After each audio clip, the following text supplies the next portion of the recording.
Israel, Palestine. It's very hard to move the conversation from politics into human to human. Have you ever watched The Social Dilemma on Netflix? Oh, yeah. It's designed to divide society. Divide society. But we have to find a way to get there. I'm an optimist. I know you are. It's very easy now to think, I'm on this side or I'm on that side. Politics is now looked as team sports. By the way, what does this do for you when you see Israel, Palestine together? Two things you usually don't see together as like a loving thing. Honestly, My name's Anthony Padilla, and today I'll be spending a day with Calvin, an ex-cult member. We had somebody on the show who has 44 siblings and 4 moms because he grew up in a polygamist compound. Welcome back. As a fundamentalist Mormon, having 5 parents and 44 brothers and sisters was the norm for Calvin Wayman. 44 siblings. That's 40 plus 4. We appreciate you being here. It's only been 5 years since you left the fundamentalist Mormon church. What inspired you to leave? Hey, Jonathan, what do you have against Chris Rock? So we were just chatting off air, and we were also talking last night about my run-in, and you were like, what did he say and stuff like that. Is there anything that jumps out? I think that the lack of nuance, the lack of mentioning Hamas's role in all of this is what bothered me more. But I think it would actually be better. Yeah, so we know what we're talking about. By the way, for anybody that's just coming in, this is my friend Jonathan, Israeli, that lives here in New York City. And the thing I love about you, and I've said this off air as well, is if you're new here, I'm Calvin. I'm a new YouTuber with 44 siblings, and I am now dropping brand new episodes every Tuesday. So please like and subscribe and comment. The comments have been amazing, and I'm building episodes off of that. So please like, please subscribe. You're literally helping this become real. Yo, it's Calvin from the future, and we just got our first sponsor. Not this, I just like drinking this stuff, but I hope you like the sponsor just as well. The sponsor is me. I'm sponsoring my own because I just realized people don't know I have this stuff. So I wrote a children's book. This is a children's book called Mistakes Are A-OK, MAGGY, MAYE by Professor Pickleman, which is my children author name for any other future books that I write. This book is a book about empowerment. It rhymes like a Dr. Seuss book would. I wrote this for my daughter Belle on her 4th birthday. It's very beautiful, like the illustrations and stuff like that. And she deals with, like, the character Maggie May deals with all sorts of hiccups, and it has a beautiful ending. You can get it on Amazon. I'll put the link in the description. But also, I have an audio version that I've decided I'm going to give away for free.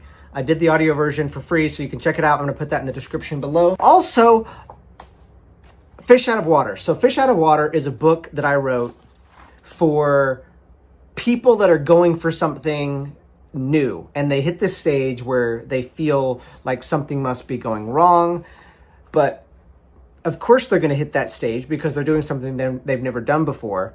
They feel like a fish out of water. So this is a book dedicated to that moment when you go for something big.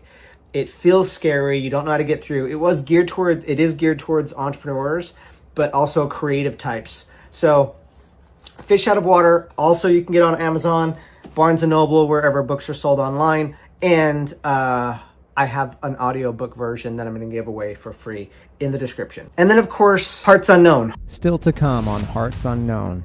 Cal, check this out. I got you someone to talk to, a Palestinian. Is all of this RPG damage? Hearts Unknown is my first ever film where I went to the Middle East on a mission to speak with real Israelis and real Palestinians within the conflict.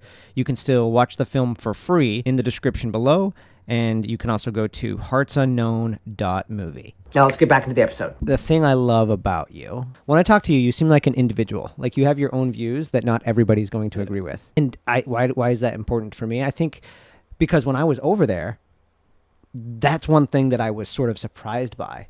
Before I went to Tel Aviv and Israel and Jerusalem and just in that region, I was sort of thinking that there was the Israel side and the Palestinian side, but just even within Israel, there's so many different viewpoints. So I'm excited to see what we talk about. But yeah, let's talk about the Chris Rock thing, because you were asking, what did Chris Rock say? And I was like, I took notes on it and I can't remember exactly. So I'm going to read some of the lines.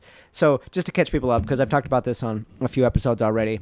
So I went to a coffee shop here in New York City, and I was wearing this shirt. Israel, Palestine, two things you usually don't see together as like a loving thing. By the way, what does this do for you when you see Israel, Palestine together? Honestly, hope for a better future. Holy shit. Okay. But yeah, Okay.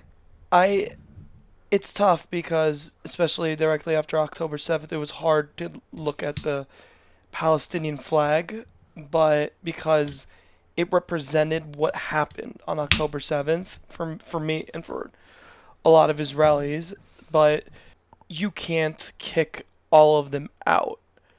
And you're going to have to eventually find a way for some type of coexistence. Like, Yeah. it doesn't, like, even if it's generations down the line, you're going to eventually, like, there's going to come a moment in which we will have to figure out a way. Yeah. Right now, it's going to be very, very hard because of October 7th, the trauma that it left my generation of Israelis. It is very hard to find someone in my age group who hasn't lost someone they know from October 7th. Yeah. You have a whole country of millions of people that are absolutely traumatized. And if you want to make an even bigger scale, the Jewish people are extremely traumatized. Yeah. And I think that's probably a good end into the Chris Rock conversation, because that's one thing, because I had just gotten back from Israel. And there's this whole other side of the conversation that, in fact, I see people that are well-meaning people that they see the reaction that Israel did to October 7th, and they see the horrible things that are happening, which genuinely are horrible if you watch videos of like children getting killed. Yeah. And that's unfortunate. The other thing that's also unfortunate is completely missing that there is also genuine suffering on the Israel side. So let's read. I'm going to read all of the. I'm just going to read every single line. So you'll probably want to respond to each one, but we're not. I'm going to read all of them, and then we'll talk about it. So these are just some of the notes I took right after meeting Chris Rock. We met at a coffee shop, like not planning to. I showed up wearing this T-shirt, and he was like, "What the fuck does that mean?"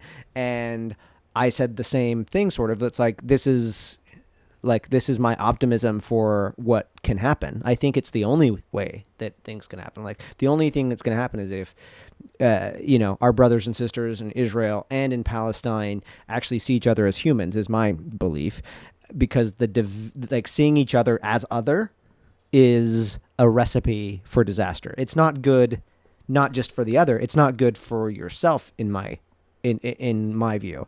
So I'm like, there has to be some way to recognize each other in pain and everything, but we'll set that aside, because really this is just going deeper today with understanding more on the Israeli perspective. Okay, Chris Rock said we need to stop calling it a war. That was a big thing. He said a war is when there are two sides and someone can win or lose. The power dynamic here between Israel and Palestine is insane. Okay. So that was the bulk of the conversation. You were asking me last night with our buddy Ben's DJ set, like, what was the conversation with Chris Rock? And you were like, okay, there's some things there that are missing and stuff like that. Now that's the gist. Like, what's your take? I'm like the Subway Takes guy right now. What's your take? Like, what do you agree with? What do you disagree with? What jumps out at you?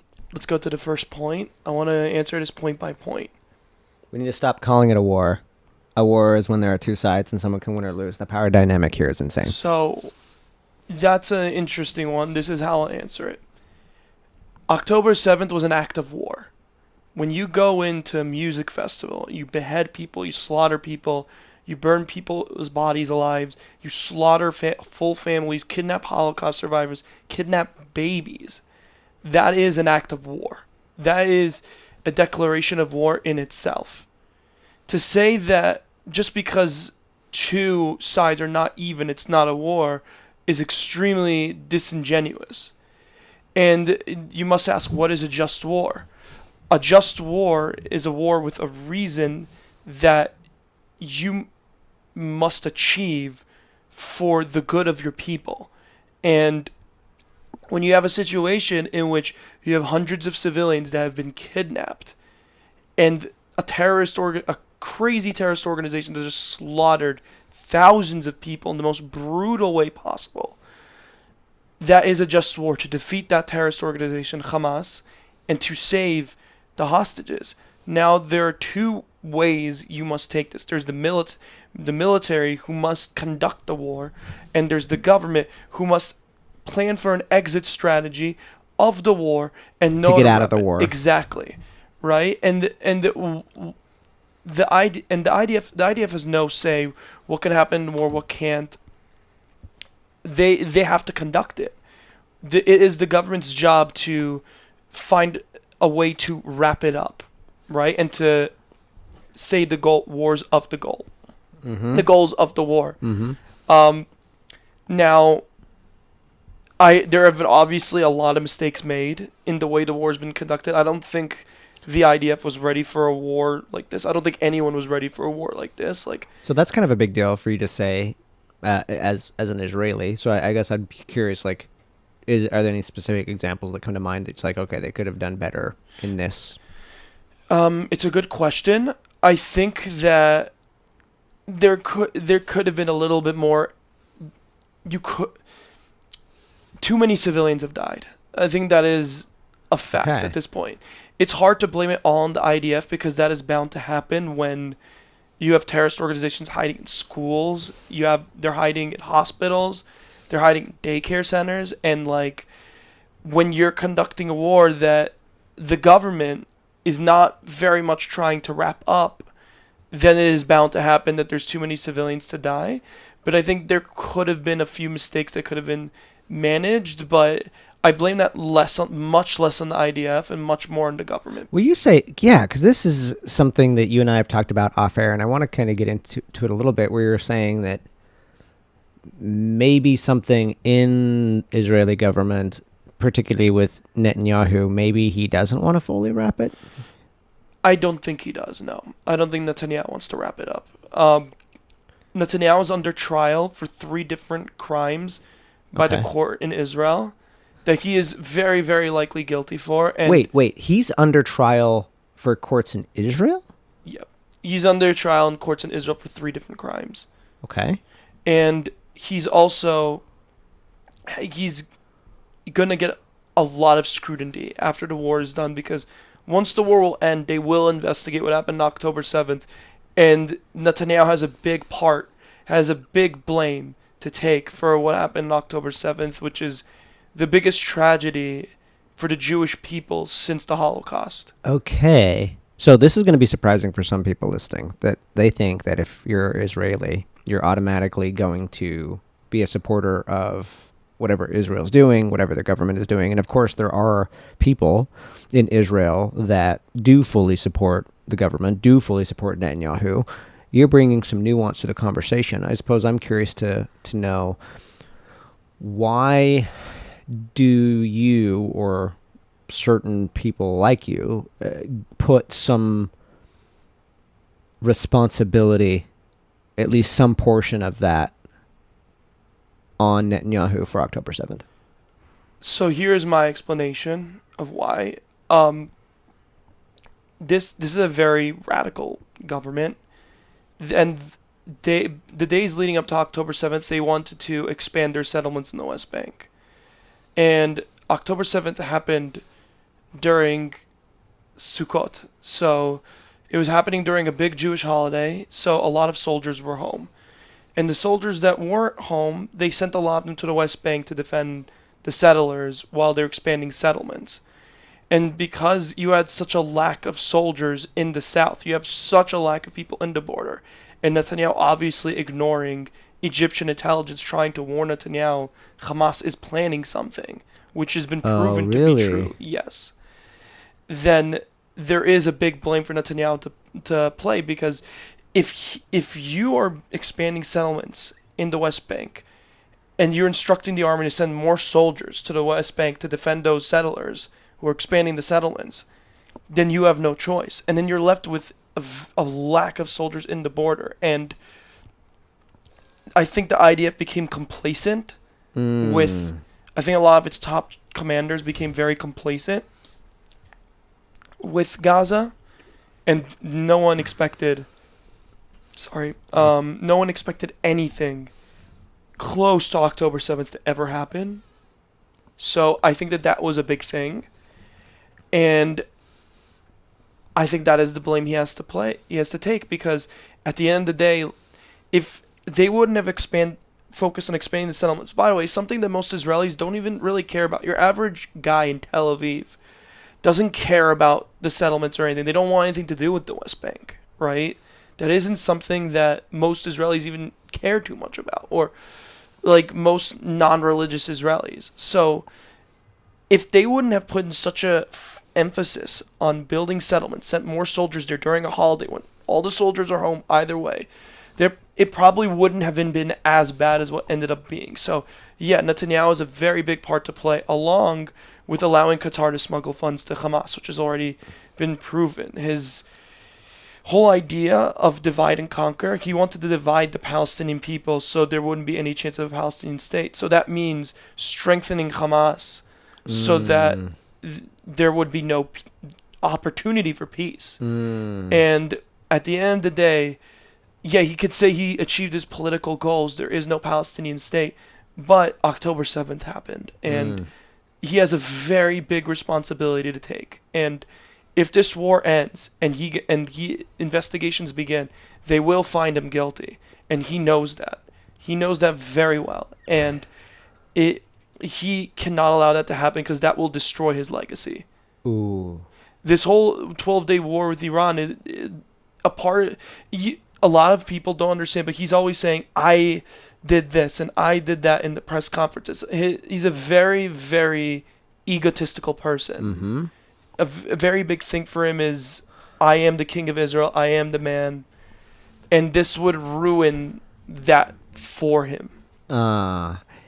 So I've noticed this with some people that I've talked to that live in Israel and online, that they sort of feel that the 12-day war should have been longer, or that at least they should have gone deeper and destroyed more. Where's that coming from? Fear, because the Islamic regime, the Ayatollahs, have been chanting death to Israel and death to America since the day that they rose to power in 79 after the Islamic Revolution in Iran. And when you have a government of a very powerful country that keeps on chanting for your death, then you're obviously scared. It's a very, very fearful thing. Something that a lot of Americans don't understand. Like, we grew up like having to hear these threats all the time. You're all gonna die. We're gonna kill all the Israelis, and we're gonna take over the land. And like, and then you hear that they're trying to make a nuclear bomb. Obviously, you're gonna be terrified. So the idea is that, like, if we're already at war, let's just finish them off. Now, I think that when it comes to warfare, timing is everything, and you have to be very calculated. And I am okay with it ending there, because I think that we did what we set out to do, which was to destroy their nuclear program. We did it. We avoided a larger war. We avoided more deaths of civilians, which is what we don't want, either on the Iran side, which, by the way, I love Persian people.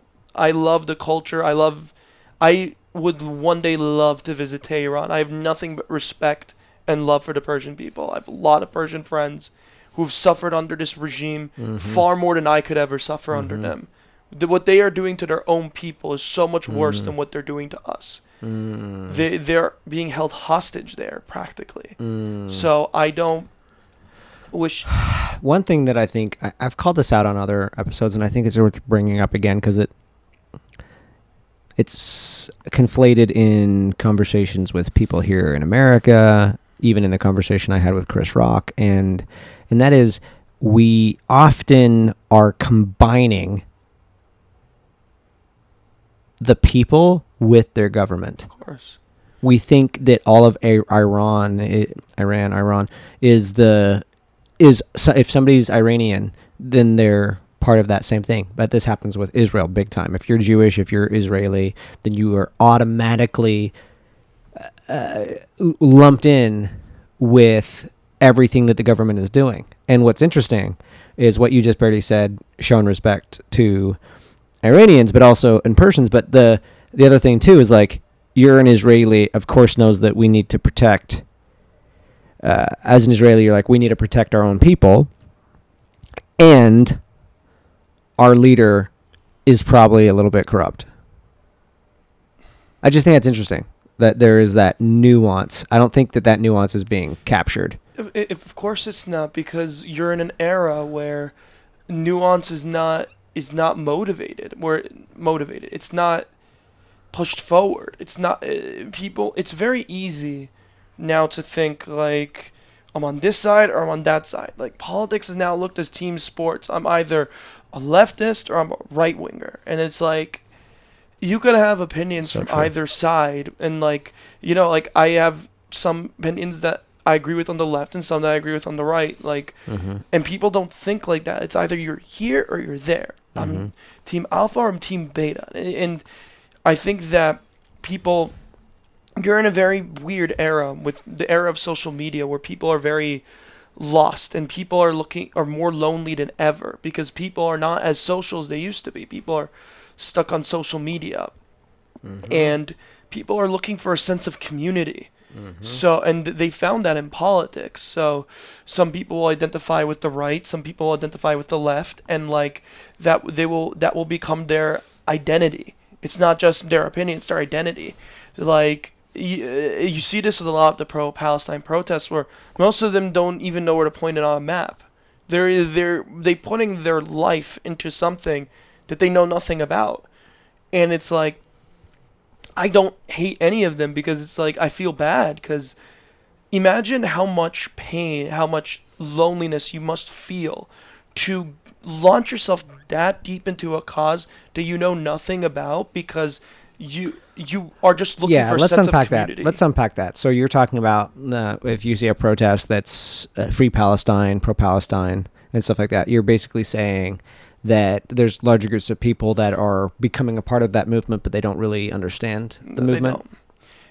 I'll put it to you this way: I find it funny that some of my interactions with people who've never had anything to do with that region is not as nice as some interactions I've had with Palestinians here. Most of the interactions with Palestinian Americans that I've had have been great. Like, it's mostly been like about peace and no disrespect. Like, but like, a lot of people that go to these protests have nothing to do with the region, absolutely nothing. They're a lot more aggressive to me because I'm Israeli than Palestinians who live here. There is some truth to what you're saying in the fact that there's not. I mean, I will give it to you that they're not connected to the region, because when I was planning my trip to the Middle East, I got some connects from you and other people that for the Israeli side. But I would go to these protests to try to find people that were connected to Gaza, Palestinians, West Bank. And I didn't find any connections, even going there. And so, but the other thing, to take that layer deeper, though, I'm just curious to hear your take on this. There's a lot of videos online of really horrible shit happening in Gaza. Yeah, there are. And in America, we are a people, first of all, we're a diverse group of people here in New York. We have every kind of person that lives here. And we're big on freedom. Yeah.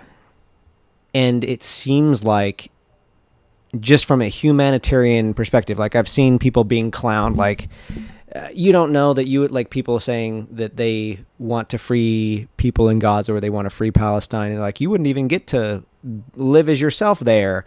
You're gonna have more freedom in Israel, yes, but also when you see a 14-year-old with her leg missing, or you see somebody crying out because, as you said 10, 15 minutes ago, that there's too many civilians that are dying. Like, I mean, it seems like just on a human level, you're like, oh, I want that to happen less.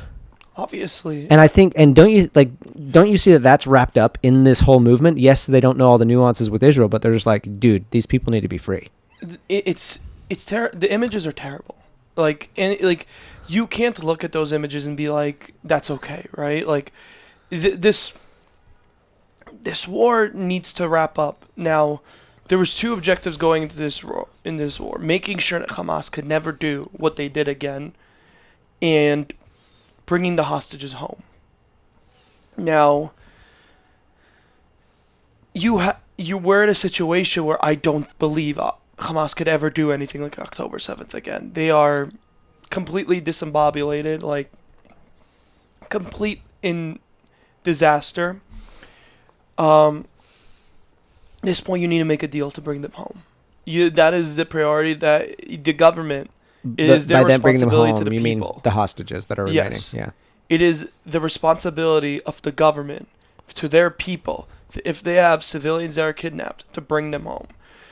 I think that the biggest issue of this war has been, it is not a genocide. A genocide is an attempted extermination of a full group of people. If that were the case, there would be no more Gaza as of a year ago. There would be no more Palestinian people as of a year ago.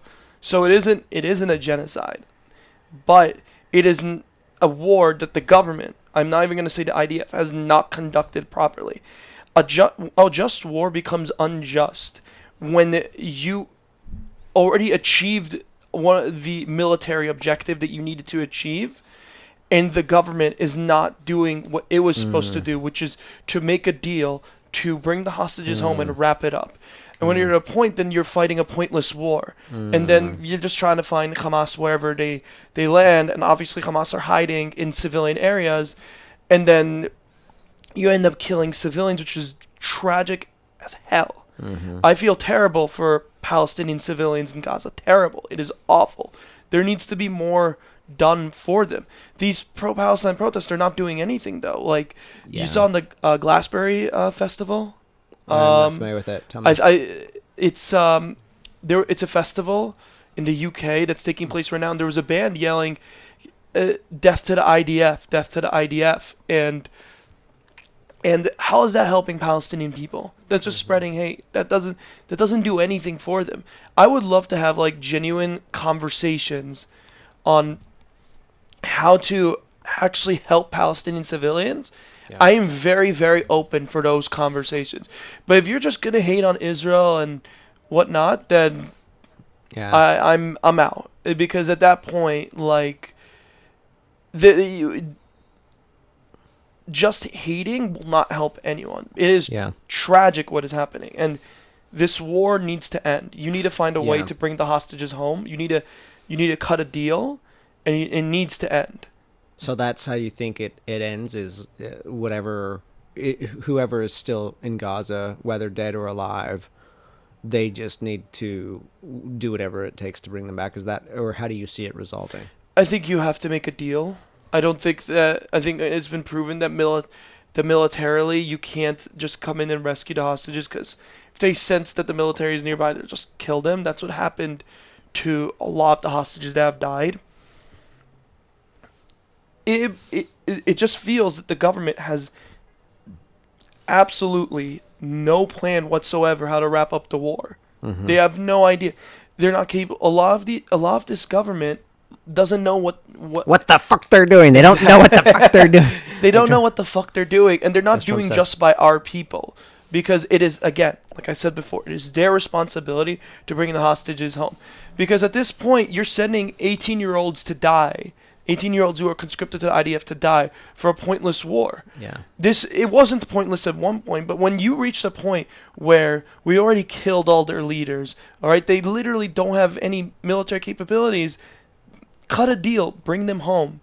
And then we need to also figure out, we need to investigate what happened on October 7th, figure out who's responsible, and hold them accountable.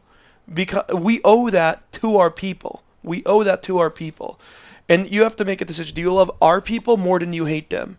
Personally, I don't think very, like, I will not look at a person and be like, you're Palestinian, I hate you. That will never happen. Like, they're good and bad people in every nationality, every religion. There's no such thing as pure, like, bad in one nationality or religion. So, personally, I I love my people, and I want to do what's right by them. And the hostage families have gone through enough, and they deserve to have their family home. Yeah. That was something that was so interesting for me as a non-Israeli, non-Palestinian, being there, just being around all the families that are still like holding out hope for how many days has it been? Like 450 days or whatever? Yeah. More than that, right? How long has it been? It's been longer than that. 600. 600. Good God. Imagine your kids are kidnapped and they're stuck in Gaza for 630 days. You don't know where they are. The Red Cross has no access to them. You have no ability of even helping to find them. It is so tragic. It is so unbelievably tragic. We owe it to them to do anything you can. It has to be the number one objective to bring the hostages home. It has to be. Yeah.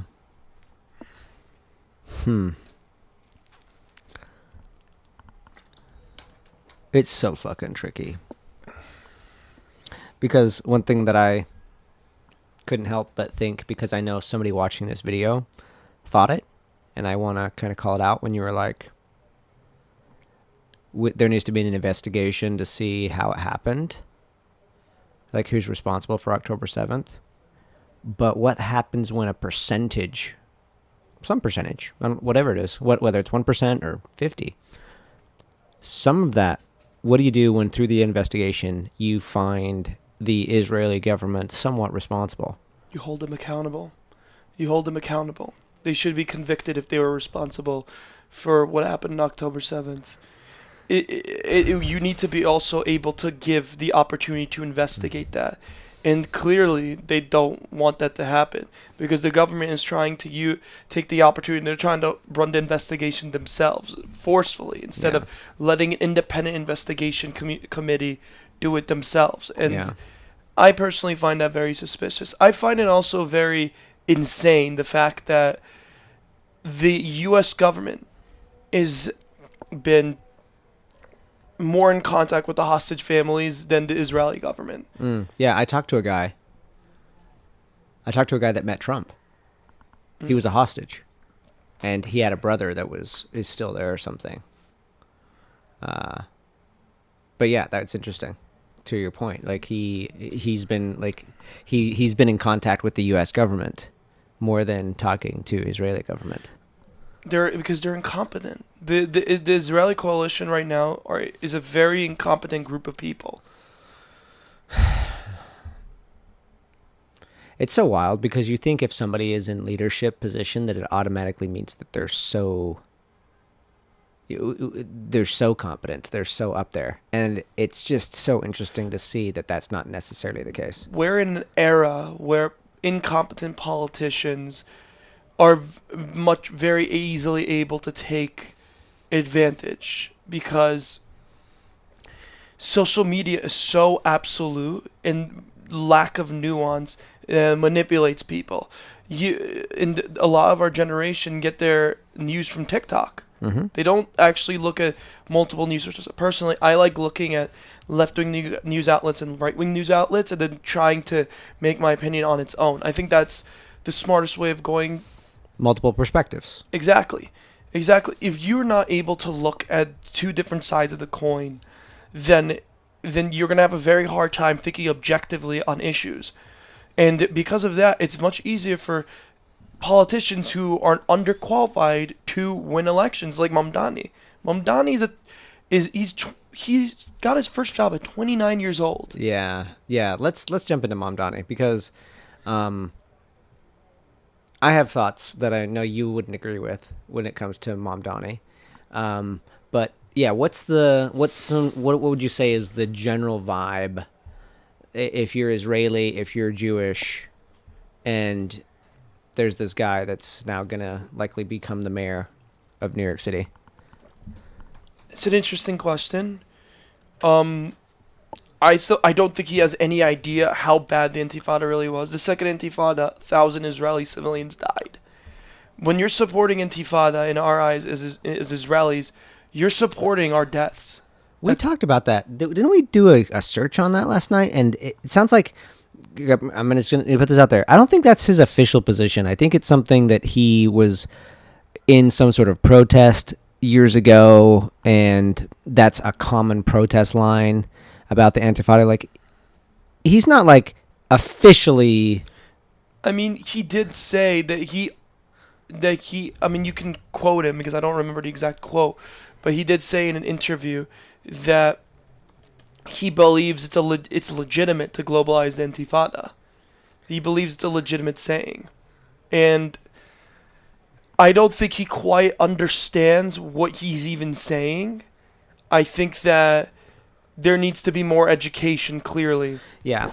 I'm going to let you... It would be a lot more scary if he did know what he was saying. Okay, I'm going to let you keep going on everything you think about this guy, Zoran Mamdani, and then I want to give like a perspective of what I feel like I'm seeing as somebody that's not, I mean, I'm not Israeli, I'm not Palestinian, just on the outside, but I also was hanging out with Mamdani the day he was elected. So, what else? Because I'm seeing some stuff come online with him being like, not just going to be a bad executioner of politics, of having plans of like government grocery stores and stuff like that, but specifically with, I mean, I think one of my questions is why is a mayor in America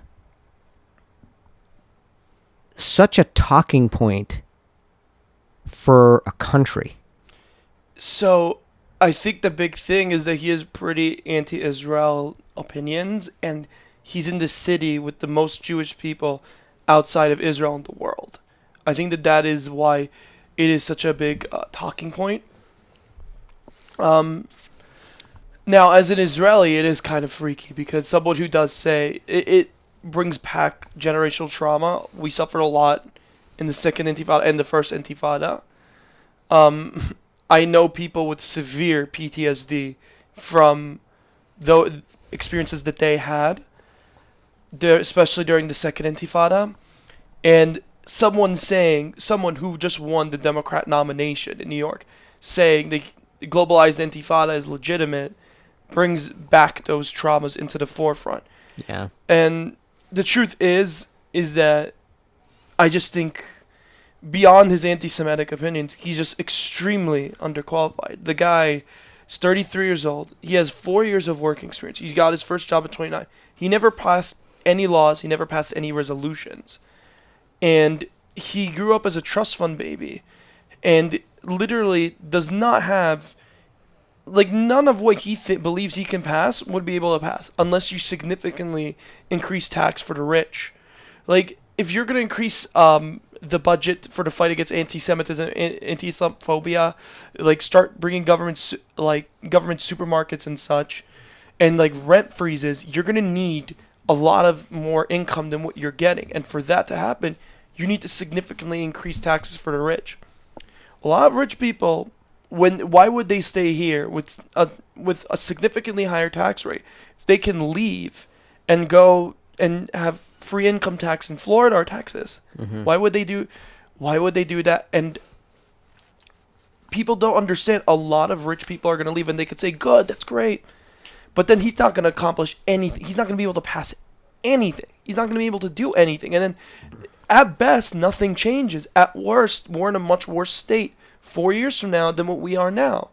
And look, I get it. I also understand why he won, right? I think a majority of people don't really give a shit what's happening in the Middle East. Like, your average guy who's working at a bodega, who's trying to make it, like, by day and is getting cooked with increasing rent prices, doesn't give a shit what's happening there.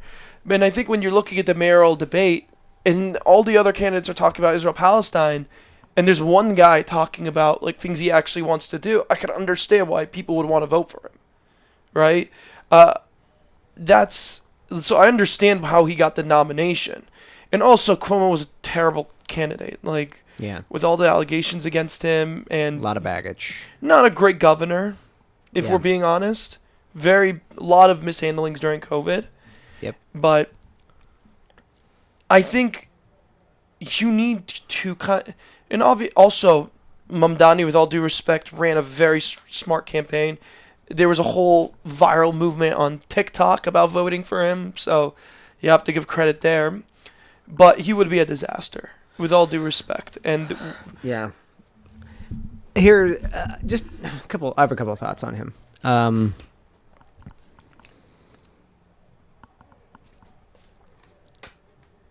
I've made this point on my last episode, and also this chick who Savannah Hernandez interviewed me yesterday in Washington Square Park, and I had no idea that that's who it was. Hold on, I don't think I would. I won't read the.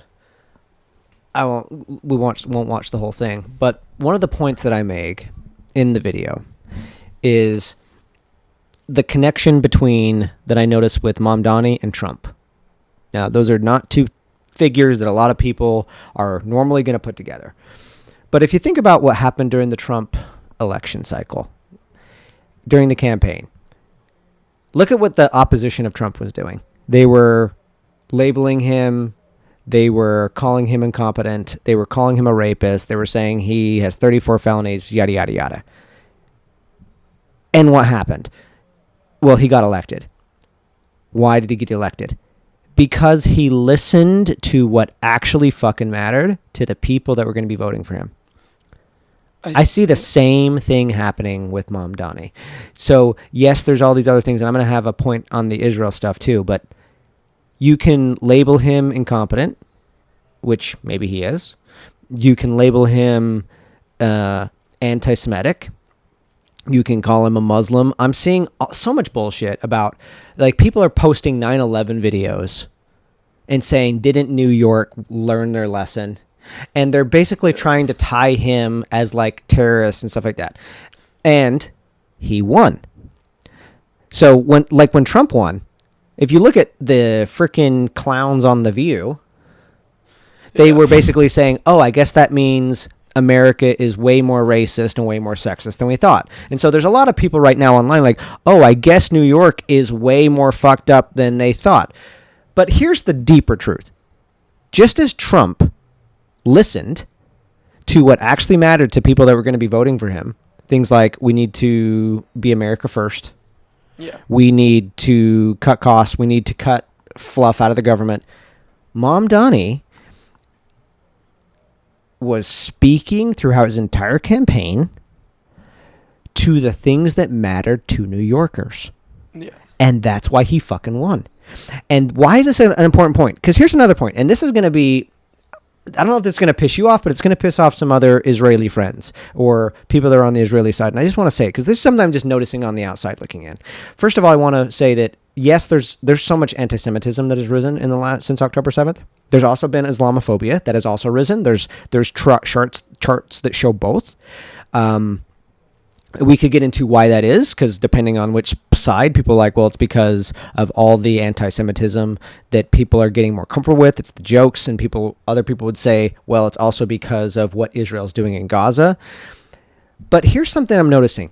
There have been genuine shit that you all, as Jewish people, have suffered. You just said it a second ago. There's so much trauma that has never even had a chance to be healed.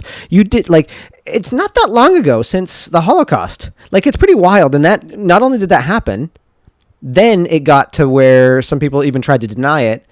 And then, like, a Holocaust survivor was just kidnapped for Gaza. Like, that's how close it is. And so there's true trauma there.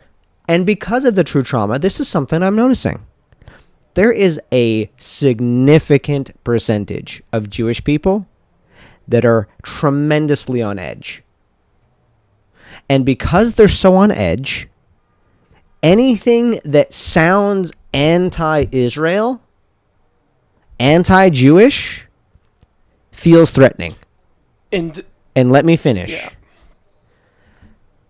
I'm seeing this all online, and I watched this happen as a courtside seat with Mamdani.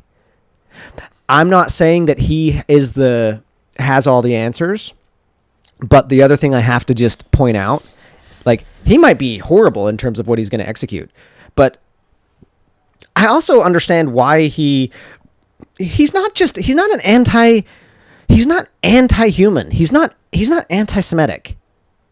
He's pro-human. And there's a lot of people that, again, because here's a perfect example of it, people that are pro-Palestinian, a lot of Jewish people look at somebody that is pro-Palestinian as anti-Semitic. Your frickin' leader himself says it. He says if you're at a pro-Palestinian, Free Palestine rally, that you are automatically approving with the terrorists and saying that Israel shouldn't exist. That's not what it ultimately is saying. And the one thing I want to say, give Mamdani, is there's a lot of shit in the past of like what he's supporting and everything.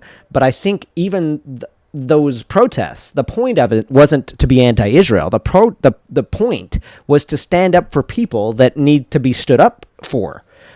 And the latest I've heard from him, and I actually talked to him like the night he won about Israel. Interesting. Yeah. I told him that I was just there, and I was like, I said, I have friends on both sides, and I'm trying to understand, and I'm wanting to know your take. And his take was this. His take was, you're not wrong. There is anti-Semitism that is rising. Like, he acknowledged it. And his whole thing was that he wants to be a mayor that brings all voices to the table, that is willing to talk to people that disagree with each other. And he also said that he wants to, there's like a program in New York, I didn't know about this, but there's a program in New York that fights anti-Semitism and hate. And he said that he's improving the budget for that program 800%. And again, agree or disagree. Here's the thing that I think we need to separate out. You're not wrong. He's an inexperienced person. He's not somebody like a Cuomo. He's not somebody that's worked and stuff like that. But let's just say it how it is. Cuomo is even further disconnected from the working class person.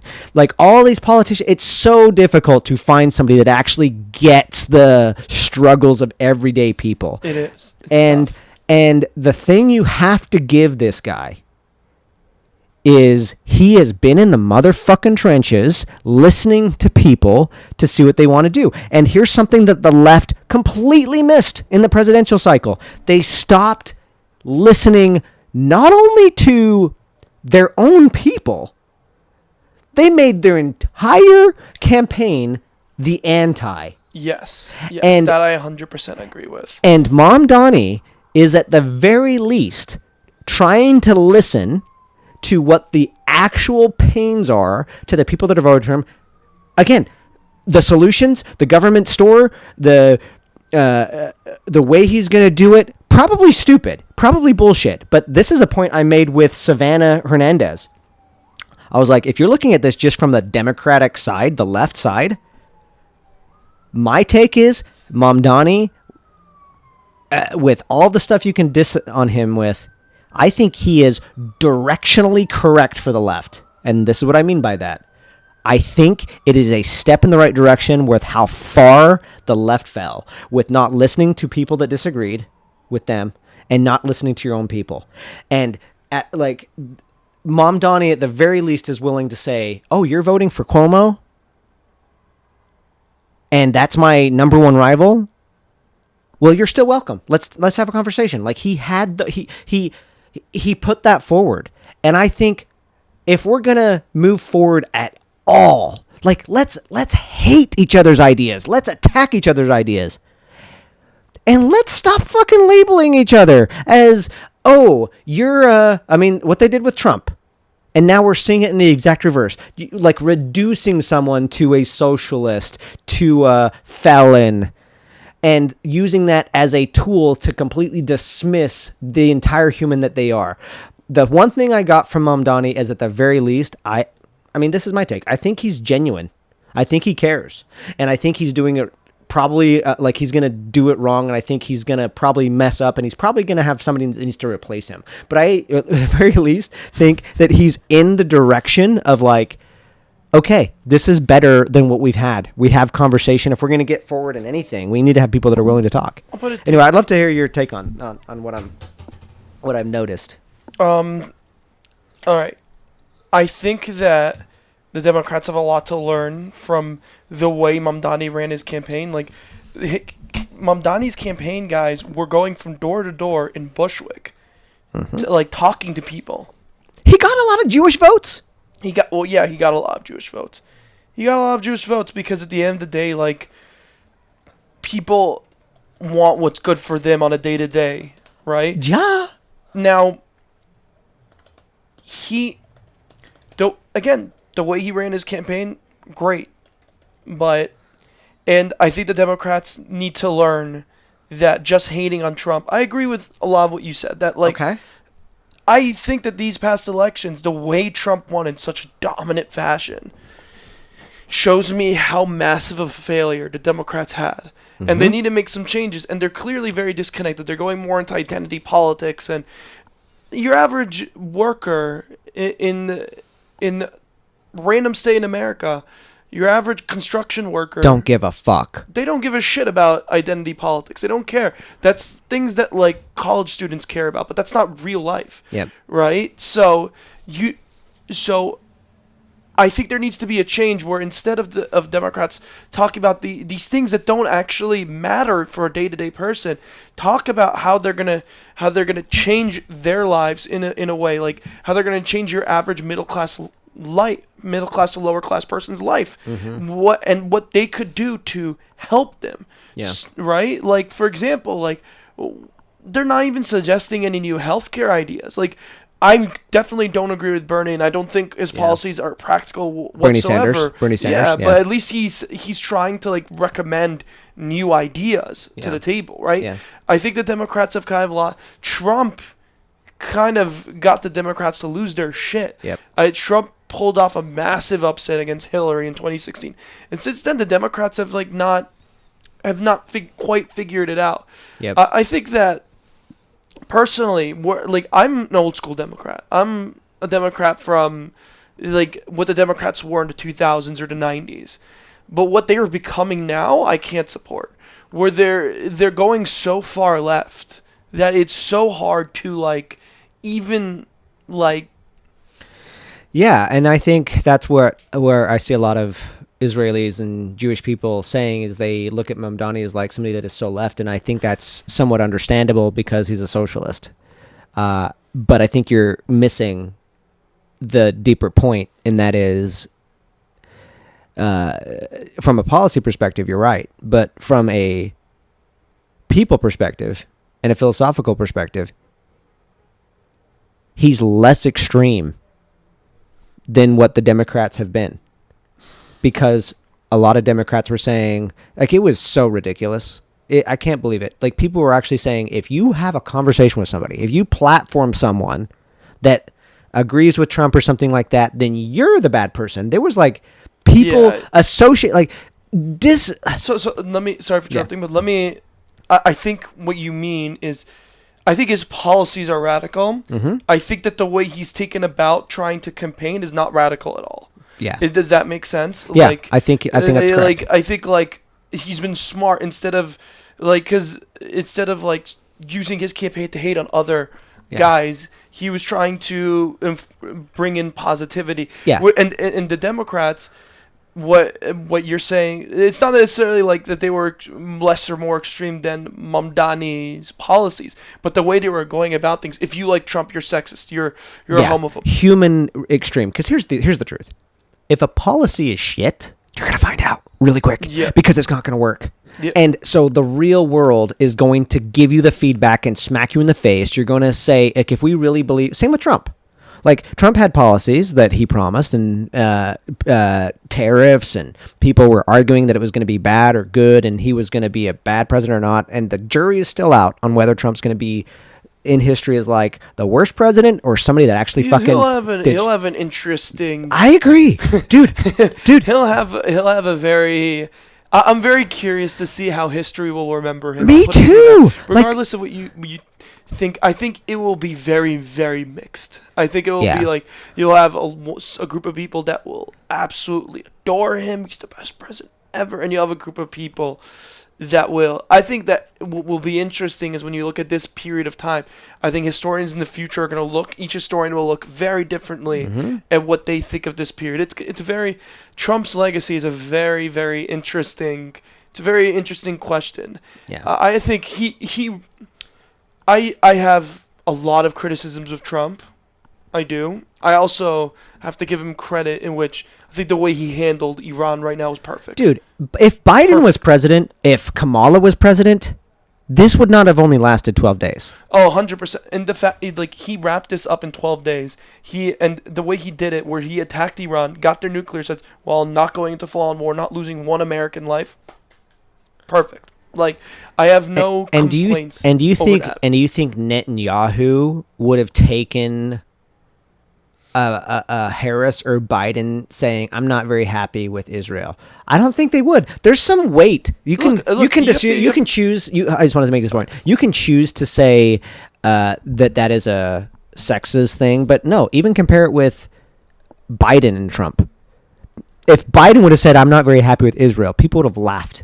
There's actual weight to him saying they don't know what the fuck they're doing. Look, Kamala, she had no identity. Like, she didn't say any opinions. Like, anytime they'd ask her about Israel, Palestine, she was very vague. Anytime they'd ask her about anything, she was very vague. They asked her, "What would you change for this current administration?" She didn't have an answer. They asked her down The View, and it's like, how are you going to win an election by being that vague and not actually stating any opinions, right? It shows a lot. It shows indecisiveness, right? And you don't know her. She made a big mistake not going on Joe Rogan, in my opinion, because I think that could have been an opportunity to humanize her and people to see, have your opinions on Joe Rogan, whatever you want, but if she would have gone there, that would have humanized her, and it would have been able for people to see her for her. And she didn't allow that. She put a wall of sorts. But to be fair, we've since seen a long form interview that has come out after with 60 Minutes, and she fucking bombed. Because here's the other thing. And I think we'll start coming in with finding some commonality around here. Because the truth is, you're a different human than I am. You're not the same as every other Israeli. We're not going to agree. We're going to disagree. We need to have more of this. When it comes to policy, when it comes to campaigning, I think of like a tree, and we're on the edges. We're talking about the goddamn leaves. And what we have to get to is get more and more to the root of a thing. And so we can argue for days on what the solution is, but the truth is there are thousands of solutions to a single problem. There's 1,000 ways to skin a cat.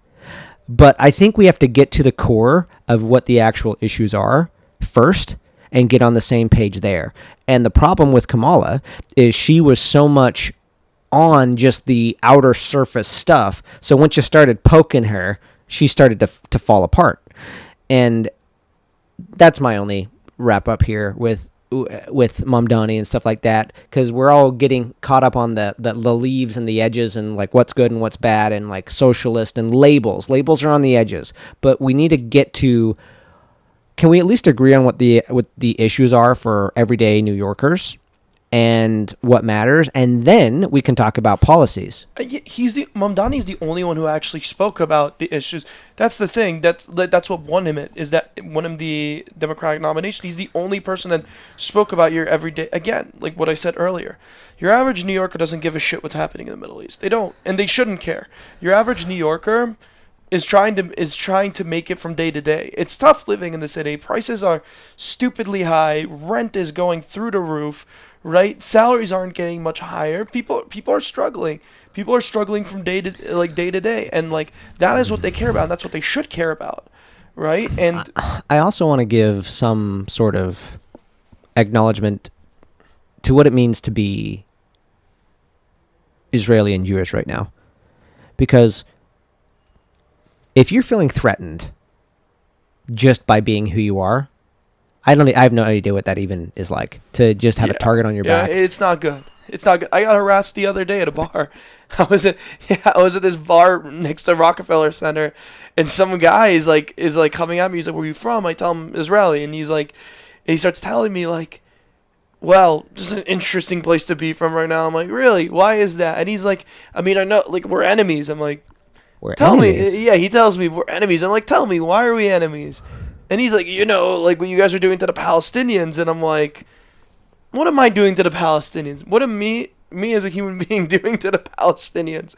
And he's like, you're committing genocide, you're this, and whatever. And like, and then he starts saying, like, I'm like, dude, I care about my family, because during the 12-day war, like, there were rockets hitting near Tel Aviv. There was a rocket, like, that hit, like, right next to my house, like, during the last few days. You were showing me videos of, like, apartments that are obliterated. It was fucked. Like, I have friends who lost their apartments. I have other friends who didn't have a proper bomb shelter, so they had to leave their apartment and move back into their parents. It was fucked. So, like, wow. and you have a situation, and this guy's telling me your family deserves to get bombed, and I'm like, okay, like you're, it was laughable because okay, I could have like gone physical and whatever, but at the end of the day, this guy is here on a Monday afternoon getting absolutely fucked up and trying to tell another man who he doesn't know his name, that because of his nationality, his family deserves to get bombed.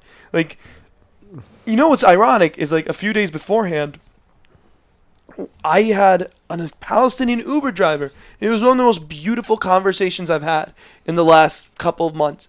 An amazing human being. And it was just, we weren't even talking politics. We're just showing each other empathy and genuinely caring for each other. It was great. And I find it ironic that this random guy, New Yorker, is talking shit to me and saying that my family deserves to get bombed, while an actual Palestinian who grew up in Ramallah is actually trying to show empathy. It's crazy. It's very crazy. It reminds me of this guy that you sent me on Reddit, where on the whole on the documentary. So this guy from Lebanon, officially enemies with Israel, but wants to... Let me interrupt. Let me correct. We're not enemies with Lebanon. We're enemies with Hezbollah. Very different things. Hezbollah and Lebanon.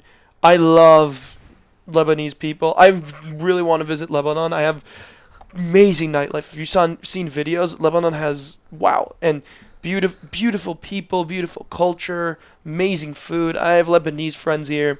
Why can't we get to this? This is what I have it's just bananas. They hate Hezbollah as much as we do. Like, I have Lebanese friends who are like Christian Arabs who tell me we hate Hezbollah. They slaughtered thousands of innocent Lebanese Christians. Like, there's a whole 20-year civil war in Lebanon. Like, they're going through it. They're civilians. I have nothing against Lebanon or Lebanese people. This isn't a Israel versus Lebanon thing. This is a Hezbollah thing. I swear, the deeper I go into any of this stuff, governments are in conflict and humans want to connect. It's so weird. Yeah, because at the end of the day, all these people who are trying to divide, it's like, you're not from there. Like, you don't know what the fuck you're talking about. Like, Netanyahu has more support from American Jews than he does from Israelis. Like, that's on my side. And on the pro-Pali side, you have more support for Hamas here than you do there. Like, and same with Iran. Your average Persian guy is like, what the fuck, when looking at like at people supporting the fucking Islamic regime, who are, by the way, like the biggest violators of human rights towards gays in the world. So it's insane. And like, these people who are like dividing, they don't know what they're talking about. They see their shit on TikTok and then they think the way they think, and then they're dividing people more and more. It's insane what's happening. Like, actual people who are from there, who have suffered, who have lost, like it's a different mindset. It's a different mindset than being on the outside and just looking it from the outside in.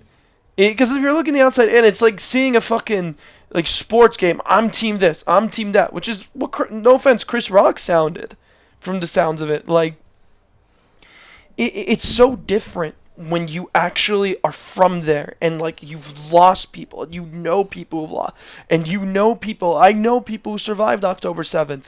They're not the same people anymore. They're not. They never will be. It's beyond traumatic. And like, I don't wish upon that anybody, like anybody, what they've gone through, and it's, I don't know, it's an insane time we're living in, and as an Israeli, it is a little bit scary. I've gotten a lot of shit thrown my way since I moved here, a lot, for people who didn't even like know me or anything, like, and for mostly people who have absolutely nothing to do with the region, absolutely nothing. Honestly, that's why I wanted to go, because I was noticing that very thing. There's so many people that have a big fat opinion. But I'm like, but who do you know there? Where's this view coming from? And what is it like to actually be there? Because that's the other thing too, is it seems like what we need to do is listen to the people that are actually affected and let their perspectives be seen. It doesn't help to invalidate anybody. It's like you're bringing like Joe Rogan and Piers Morgan are bringing on Dave Smith as an analyst for the Israel-Palestine conflict. He's never been there. Yeah. He barely knows anyone from there. He's not from there. He's not Israeli. He's not Palestinian. Like, and he talks out like all these people are bringing. They're not bringing actual Israelis or actual Palestinians. Yeah. Piers Morgan one time brought a Palestinian doctor from Gaza who lost like 12 family members, and I cried for him.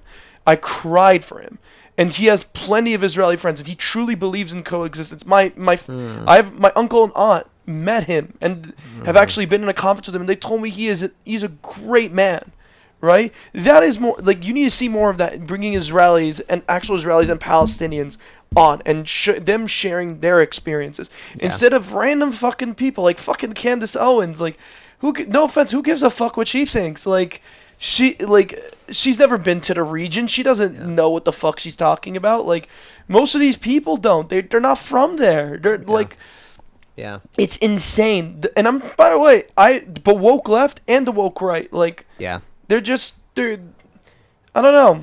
It's as someone who's from there and who has family there, and I'm extremely nervous. And someone who's been through a lot because of October 7th and everything that happened behind it. It is beyond infuriating. You are telling me how I should be feeling and how, like, shut the fuck up. Like, I'm sorry for getting off like this, but like, no, this is, I think this is the frustration that I think is important to see, because it's valid. I think there's a lot of people that they're having their own human experience and they're spreading it and stuff like that. But we need to slow down a little bit sometimes and be like, well, what is it like to be the people that are actually living within the conflict?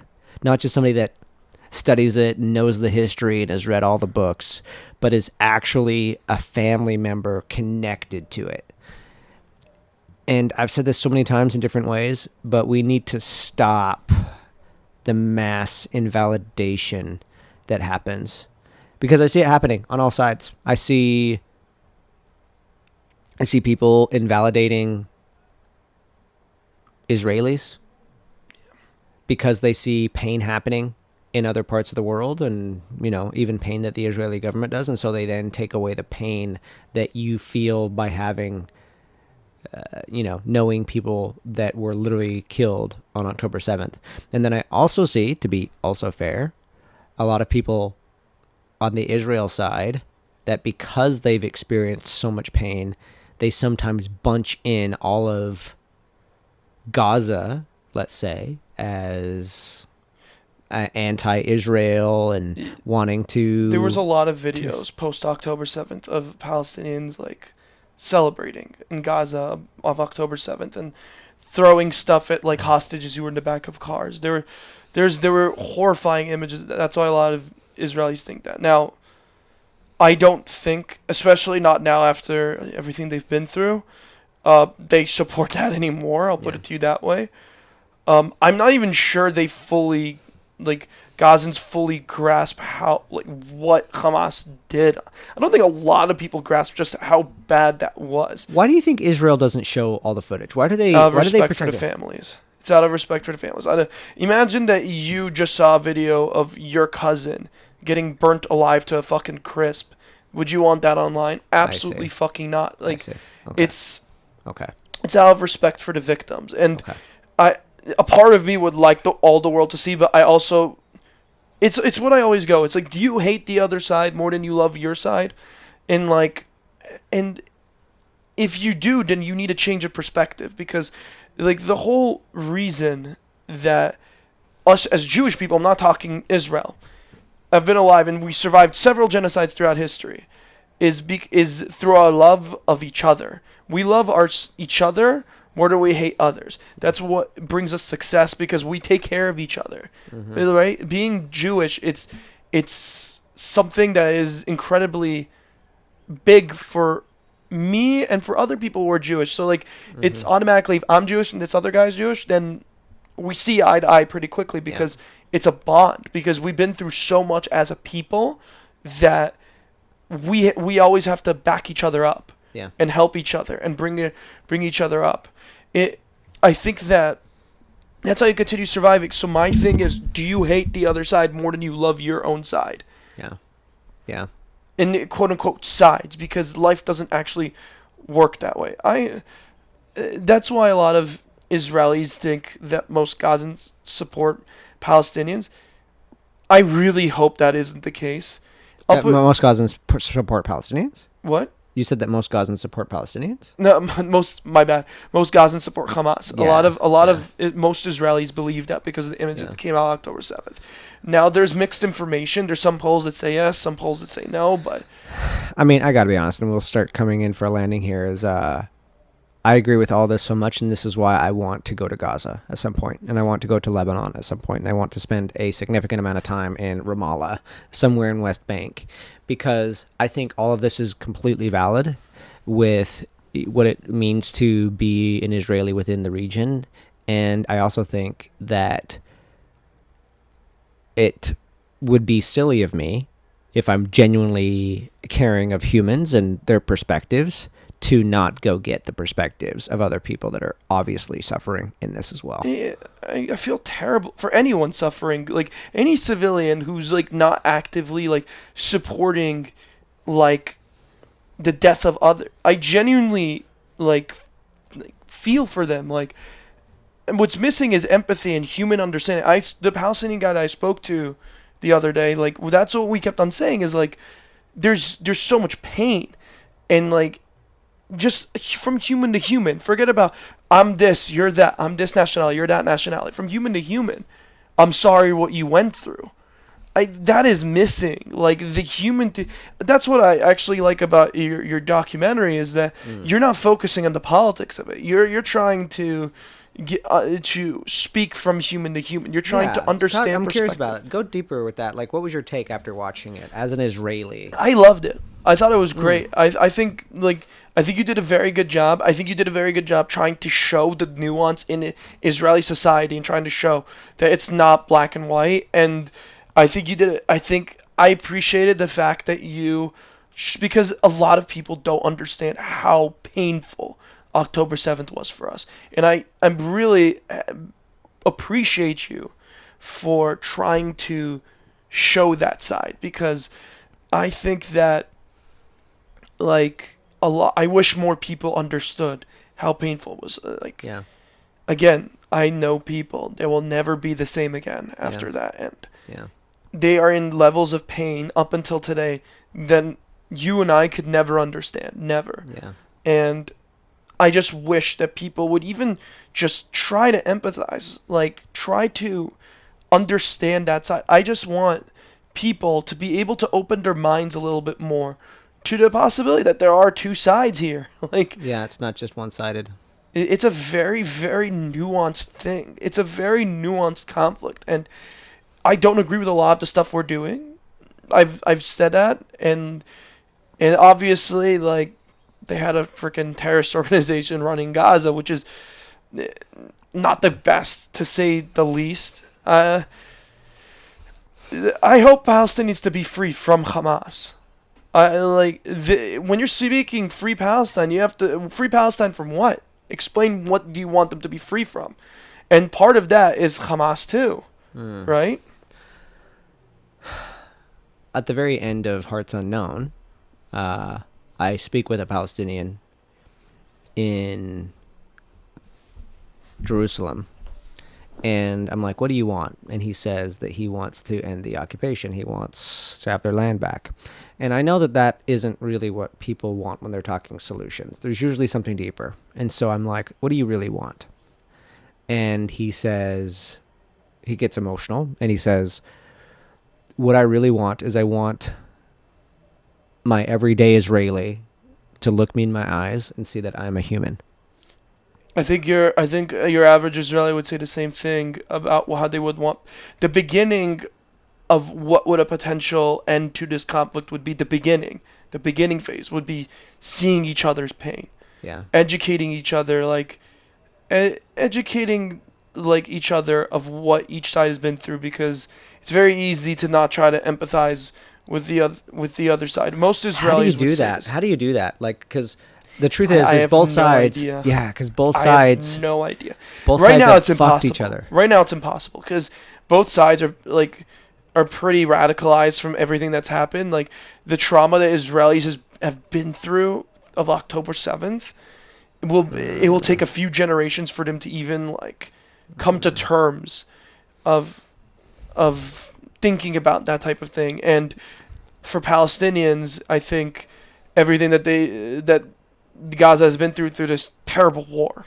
truly terrible war, I think is going to leave generational trauma too. I think I wish I could give you a better answer. Okay, this is fuck it, it's my show, so I'm gonna give an idea, and I would love to hear your take. For the people listening that care about humans, that are protesting and stuff like that, what if instead of like protesting opposition on either side, like somebody that's protesting for Israel or somebody that's protesting for Palestinians, because there's so much tension between Israelis and Palestinians, what's your thought with all of these people just genuinely wanting to hear y'all and wanting to hear them, like, not trying to change you, Okay. but you can't get it from each other right now. You can't get it between you with Israel. If you're Israeli, you're not going to get it from a Palestinian. You can't. The trauma's too big. But I'm just looking at steps to start healing. Do you feel like it's a step in the right direction? I think you need to wrap up this war and bring the hostages home. I think that should be the priority right now. That should be the priority. There's endless suffering, endless dying. Think about also on the Israel side about like IDF soldiers. Most of these soldiers, people don't think about this. They're like 18-year-olds. Yeah, but Like the question. the average. Let me finish because this is a point that like hasn't been made enough. Like your average IDF soldier is a fucking They're kids, They're dude. That was kids. That was so wild. I hung out with several of them, and they're kids. Yeah. They're like, I talked to some IDF soldiers that are girls that had their makeup on and everything that reminded me of a high school girl. But because they are practically high schoolers. Yeah. These are like college. These are fucking college students. We're like, and so when you're drafting people straight out of high school, sending them to the army, like you also have to think about that. Like, do you really want this pointless war, and you're sending fucking 18-year-olds out to die when there is no point? The whole point of war is to also find a way to wrap it. I'm wrapping this back up to the main point I was making is like you have to find a way to wrap up the war. That is the government's responsibility, to create a plan to create an exit strategy. What are you going to do with Gaza? They haven't even thought about what they're going to do with Gaza after. You have to think about these things. You can't occupy Gaza. People don't remember this, but like before Israel left Gaza in 2005, a lot of Israeli soldiers were dying. A lot. There was a reason we left in 2005. Now, obviously, you can't have Hamas run it. You're going to need to find some type of solutions. I have a few ideas of what that may be, at least in the short term. But you have to find. There's no exit strategy. There's no plan. It's ridiculous, and you're sending out soldiers to die while you're not drafting the Haredis at all, which is like so like your average Israeli who's non-religious, like in Tel Aviv or whatever. I have to draft.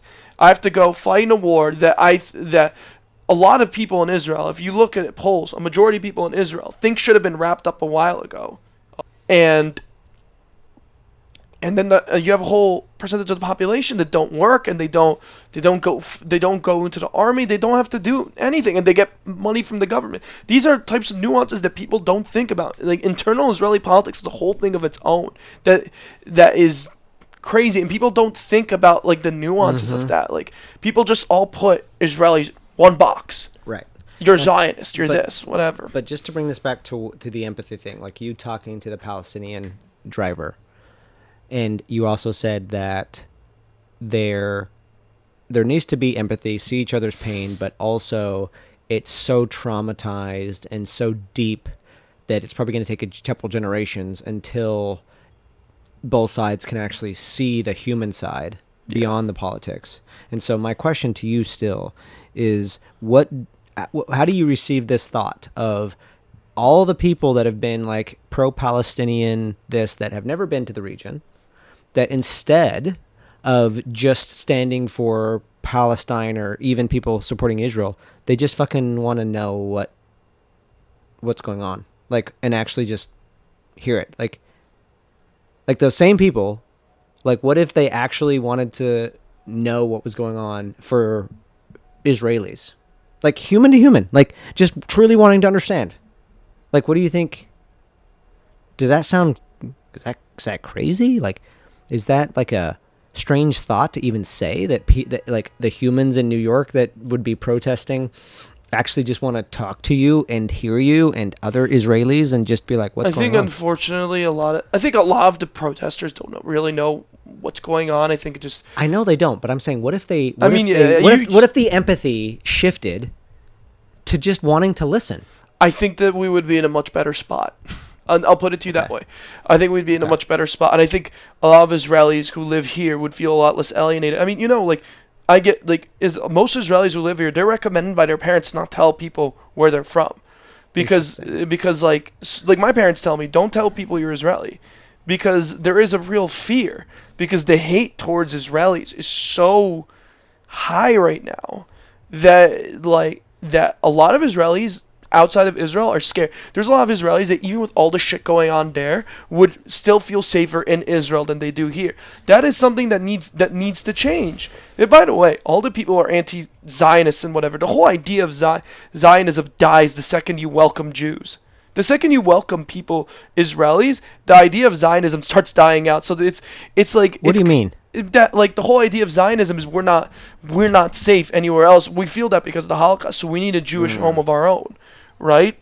But when you're here and you're yelling death to Israel and like you're calling every Israeli you see a fucking colonizer, how do you expect us to feel safe anywhere but Israel? It's kind of contradictory on itself. So you're actually, this is a deep idea. So you're basically saying, if you accept Jewish people, accept Israelis, that actually softens the Zionists. Of course, because you have to actually, like, if you want to kill the idea of Zionism, then you have to make Jews feel safe in other places, either in Israel. But that's not what a lot of these people are doing right now. That is, I literally think that that is not what people are doing right now. People are like making I feel like there are a lot of Israelis that feel less safe here than even when Iran was shooting at them. There were Israelis who were trying to go back. There were Israelis. I know people who were in fucking Rome or elsewhere in Europe that were trying to go back to Israel from Europe during the war, and it's not, and because they felt safer when rockets from Iran were firing at them,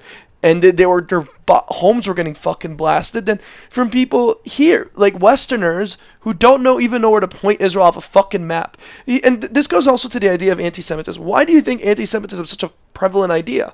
We're a minority group that is hyper successful. You can look at any statistic and you'll see what I'm talking about. And when you have a very small minority of people, a very small group of people who are extremely successful, and you have a person who's down in his luck and can't have the balls to look himself in the mirror and be like, what do I need to do better? What can I work on myself on? It's easier to blame someone for all your problems than to actually take accountability and work on yourself. And when you have such a small group of people that are so successful, then it's very easy to blame it on that group of people. That's in my opinion, now in modern day anti-Semitism, that's the core of it. It's very easy. It's very easy to blame it on someone else. Like if you're down, it's the hardest thing to do. So look at yourself and be like, what am I doing wrong? What could I work on? How could I move forward? Why did I fuck up here? Why did I fuck up there? A lot of people don't have the ability to do that, so they blame it on the Jews, or they blame it on immigrants, or they blame it here, or they blame it there. People have to stop trying to blame all their problems on a group of fucking people and start being able to take accountability and start being able to improve on themselves and to work on themselves. The ability to work on oneself is the most important ability that a human being can have. Yeah, I agree. And I'm also just sitting on that Zionist idea, and I think that is so human. That what it really feels like, even though the conflict is complicated, the more I dig into it, the more there are aspects about it as an outsider that's not Israeli or Palestinian that seem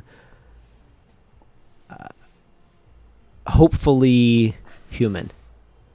That if we actually heard each other, not hurt, if we hear people in their pain and accept them, man, I would love to hear that on all sides. On the Israeli side too, frankly, because I see a lot of Israelis that they're very anti-Islam and like and throw shade and say they're so they can't fit in Western. Hate also can come from trauma, and of course, I will never justify Islamophobia. Never. I'll never justify any racism towards any group of people, because I know from every type of group of people, like good and bad people. Like I met some amazing like Muslim people here. Really, of course, I have Muslim friends. Like it's again, it's not black and white. But it's again like people need to work on their shit and work on their trauma. Go to therapy. Go get a hold on yourself. Like it's the toughest thing to do at the end of the day. Like, and it's very hard to move the conversation from politics beyond that into human to human. Mm-hmm. It takes a certain level of emotional intelligence to get there, but we have to find a way to get there, because from there we'll be able that will lead us to the political solution. And for that, because it's the social media era, and because the algorithm pushes such like ideas that split you. Right? Have you ever watched The Social Dilemma on Netflix? Oh, yeah. So they explain it better than I ever could in that documentary. Mm-hmm. Is that because it's designed to divide society, and it's very hard to find a way to humanize. That is. I'm an optimist. I know you are. Because the fact that you're even coming to this, you have no idea how much that was. I had to go through a lot of fucking shit in the last year and a half to even like get to even somewhere close of this place. And like it was a lot of hard work, but it's like but it's exactly what I said again. It's like the most important ability a human must have is to be able to work on oneself, and to be able to take accountability, to be able to say I fucked up. And I think it's actually in doing that probably gets you so connected to your own struggle that somehow in a strange way makes you more empathetic to others by you recognizing how hard it is to be a human being. But the thing that makes me optimistic, I know people that are working on this. Like I know people that genuinely are good-hearted human beings that recognize the divisiveness that our algorithms have, and people are changing it. There are people that are changing it. People are changing the conversation. I think the same pipes, the same algorithms that have created divisiveness, I think they actually could do what you're doing. I really do. I really think they could bring empathy. I think the world is hungry for it. I think the world is hungry for this type of conversation. I think it is. I don't think the world has realized that it's hungry yet for this conversation. I think the point I'm trying to make is that it will take a very long time for the world to realize. I don't know. I have no idea how. It's just, it's tough. It's tough. Like, it's tough. Again, not to bring politics into it, but again, this is the point I was trying to make with Mamdani, is he's not the best person. He doesn't have the best policies, but directionally correct in the human element, He ran a very, very smart campaign. My point being, though, is like the human element of him listening to humans. Yeah, no, he went about this in a very smart way. Democrats should learn the way he ran his campaign. In general, people should take what he did, how he ran his campaign here, because the way he did it was very smart. I mean, having Emily Ratajkowski help your campaign won't hurt you in any way whatsoever. Yeah, yeah. But he ran a very. What I will say with that is he ran a very smart campaign. But just to bring this to the whole point that we're closing on is we need to make the world more human. I think that's kind of what you're saying. Of course. I think I just want, over any like political like side, or I want people to understand our pain. I want people to understand, like, why does that matter to you so much? Because it pisses me off that like I get called a colonizer. I've never colonized anyone in my life. I was born there. I grew up there. That's my home, right? I'm not responsible. I didn't do anything bad to anyone. I never hurt a soul, right? Like, and I'm being called a colonizer for who I am. Mm-hmm. It's like, what the fuck? That's fucked up. Like, you don't know me, and just because of where I'm from, you're calling me a colonizer. You're calling me a genocidal child killer, or whatever the fuck. I've been called every name in the book. And that just, what is that? That just feels unfair? Very. And a lot of Israelis feel that way, because it's like, who the fuck are you? Who the fuck are you to say, what am I and who am I? Most Israelis were born there and raised there. 77% of Israelis, you could search this poll up, 77% of Israelis who live there have been born and raised there. Right? Like, and they never stole any land. I can understand the anger towards people who are actively trying to like build settlements in the West Bank and kicking Palestinians out of their home. I can understand the anger to that. You can't get at someone who just like moves to Tel Aviv, right? And like moves, or was born in Tel Aviv. It was born in Israel. Like, it's it is just so unjustifiable. And like, we've been through so much shit as a people. Like, my grandfather moved to Israel because he survived the Holocaust. Right? Like, my grandfather left Europe because his family had just been all slaughtered. He had a 2-year-old cousin who was fucking killed in the gas chambers. He lost around 60 family members. Everyone. His grandparents, his cousins, everyone. How do you expect him to stay in Europe after everything he'd just gone through? He was 4 years in hiding and didn't even know if his parents were alive for 4 years in hiding. Like, how would you expect him to stay in Europe? When after all he just been through, you wouldn't feel welcome if you have to be in hiding and your group of people were slaughtered, and you were fearful for your life, and you were feeling things you shouldn't feel. He was 5 years old when he was in hiding. He was 5 fucking years old. Till he was from 5 years old to 9 years old in hiding, underground, in the middle of a farm in frickin' France, in the countryside. Like, you don't like. How could you expect him to want to stay in Europe after? Of course he's going to go to a place that he feels safer. And when you have a Jewish state that for a country for Jewish people, of course you're going to go. Of course you're going to go. I don't understand like the logic of people, like, how could you criticize someone who would want to do that? Basically, what you're saying is it's about safety. It's like finding that sense of safety.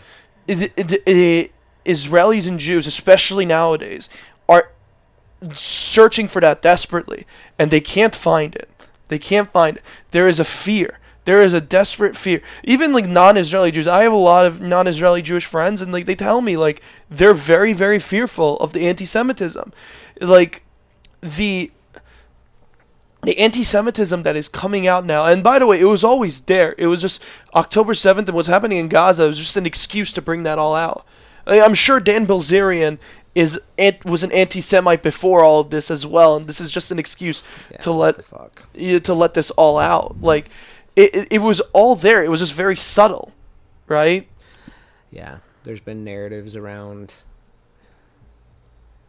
y'all controlling the world. Yeah, look at me. Yeah, I'm a billionaire. Yeah, so fucking stupid. Like, I can't even imagine, man. It's so frustrating. Like what I've noticed, what this has come to, I'm actually appreciative. Like where we've gotten to here is like, this is just so fucking human.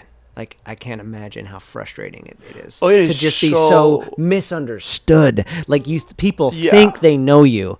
People think they know you, and it's bullshit. And the shit they're saying, and they're like, you're a bad person. This is what you're doing. And you're like, who the fuck are you? Who am I? Like, because I've been misunderstood. Like, so many times in my life. I have 44 siblings, so I had many chances to be misunderstood. Yeah, and I can imagine. And let alone all the sibling or all the cousins and stuff like that. And so I imagine that on a global scale, and having a history of, like, just because you're born a certain way or in a certain place or have some sort of fucking viewpoint. But also, in my little cult, this is my taste on it. Waymans, my last name, we were at the bottom. We were a very proud family that the rest of the community shit on. Really? And this is actually interesting because we had our plot of land that we stuck to, and they wanted us to all move. The community, like, they had a revelation for all the community to move, and Waymans were like, no, this is our area. We're going to stay here. So we actually lived 4 hours away from the rest of everybody else. Really? And Waymans, like, here's my secret hope. This is why I'm gonna put this here just to document it. Waymans were shit on so much by the rest of the community that I almost want to make it my life mission that Waymans are like the coolest fucking people ever. Because, like, genuinely, like, there's so much, like, I remember feeling so misunderstood by the rest of the community. Because people were like, oh, you're a Wayman? That must mean that you want to beat your wives because Waymans had that thing, or that you dislike, or you think you're better than women, or that there were just so many things that I remember having placed on me when I was growing up because of my last name. It's like, with all my siblings, I don't know a sibling that's the same as the other. And that's just in one family. And the idea that somebody could think that they know me just because of who I was and where I was born. Yeah. Like, that's just weird. That's a small way of doing it. But I'm like, I can connect to that. Yeah. And I can't imagine, like, for it to be about the most vile shit. Because, like, you know what it's like being called a genocidal child killer? Like, holy shit, man. Like, holy shit. It's like, holy shit. Like, even just saying that right now out loud, like, having been called that, it's like, wow. Like, what the fuck? Like, and then you have to be on defending yourself all the time. Of course, yeah. That's the life of Israelis, especially Israelis who are, like, outside of Israel. I know people who, Israelis in universities right now, are basically fucking hiding. I have an Israeli friend who went to Berkeley, and, like, he was literally kicked out of, like, their film club for being Israeli. They looked for some type of excuse to kick him out, and they did it. Like, it's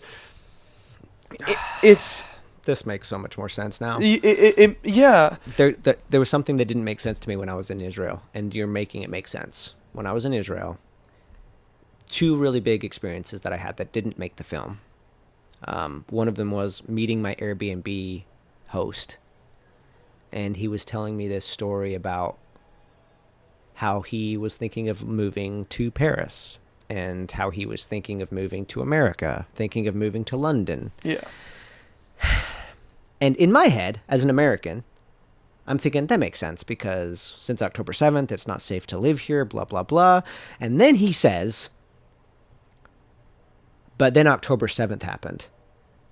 And I was like, well, I totally was going. October 7th changed everything. No, you have to understand where my brain was going with that. I thought he was saying since October 7th, he wanted to move. But no, he was having those thoughts of possibly moving. Of course. And then October 7th happened, and he's like, I don't want to be anywhere but Israel. And I was like, what? Now you get it. I'm getting it now. And then I had another conversation with settlers, actually, in Jerusalem, and how they were actually born in America, and they had well-meaning family members, distant relatives in Jersey, that told them, hey, if you need to live anywhere, you can move to America. And there was like, there's no way I'd ever go there. It's making sense. Because what I'm kicking up, and let me know if I'm hearing it right, Jews don't feel welcome. Yeah, we don't feel welcome. Like, we don't feel welcome. We don't get sympathy. Like, if half the shit that Mamdani said about Jews and Israelis, that this was any other ethnicity, there would be public freak out. Everyone would be freaking the fuck out. What scares us is the fact that no one gave a fuck. That Mamdani said all those things. And no one gave a flying fuck. I see. That is if you wanted to roll it back to Mamdani, that is the thing. That is what infuriated us. Like, no one gave a shit. If it was any other ethnicity, I mean, you've seen it before. Yeah. If it was any other ethnicity, there would be public outrage. And it is what it is. That is the life of being a Jewish person in 2025. To find a silver lining in the Mamdani thing. Because Jewish people are so unwelcome. The thing we know about humans is also this. That human beings evolve. There is no human that has ever stayed the same. They are evolving people. I think it would be probably make Jewish people to feel better if there was a mayor, a governor, or whatever that is Jewish or at least supportive of that. Let me finish. Yeah. Here's my silver lining with him. Because if he is who I think I saw up close, this close, like talked to him, bonesed him, like had a conversation about Israel, then I think he would hear shit like this. He would hear the pain. And I think Mamdani hearing Israel's pain or hearing a Jewish person's pain or saying something as a Muslim. Hold on. Because this is hard. This might even feel impossible. But I think more we're on opposite sides, but willing to reach across the side and actually hear, I think would have way more of an impact. How about this? Than a Jewish person. How about this? If that is the case, Mamdani, if you're watching this, come on the pod. We'll talk you and me, and let's figure it out. If you really do want to help Israelis and make Israelis and Jews feel safe here, and you want to win that part of the population, come on the pod, talk to me, and let's figure this shit out. How about that? Great. Maybe I'll go try to. Let's make this a TikTok. Tag him. Come on to Cultured Boy. Cultured Boy. I will host the conversation between Mamdani, me being the third party person. He's Muslim. You're Israeli, and let's have a conversation. Let's show people let's be human. Let's be human. Let's show people how we can find a middle ground, and let's give you the opportunity to prove that you really aren't against Israelis, that you aren't against Jewish people. Let's get away from the prove anything. I think that's different. I think we need to. I get where you're going with that, but I think just to wrap it up in the point, if that really happened, that would have way more shock waves of positivity for the Jewish population with feeling safe than if a Christian or a Jewish person did it. Because that's like, hey, we don't believe the same, we don't see the same, but I see you as a human. Yeah. And that's the future I want. So, Mamdani, I'll find you Pull somewhere. I'll find you somewhere here in New York and ask Pull you. up. Okay. Let's wrap it there. I like, it's just so clear. The more I get into this, how fucking human all of this is. It's so fucking human. Yes, it's history. Yes, it's politics. But at the core, it's fucking human. And if you don't solve that, you're not going to solve history. You're not going to solve the future. You're not going to solve government shit. You're not going to solve political shit. We have to get back to being human. I agree.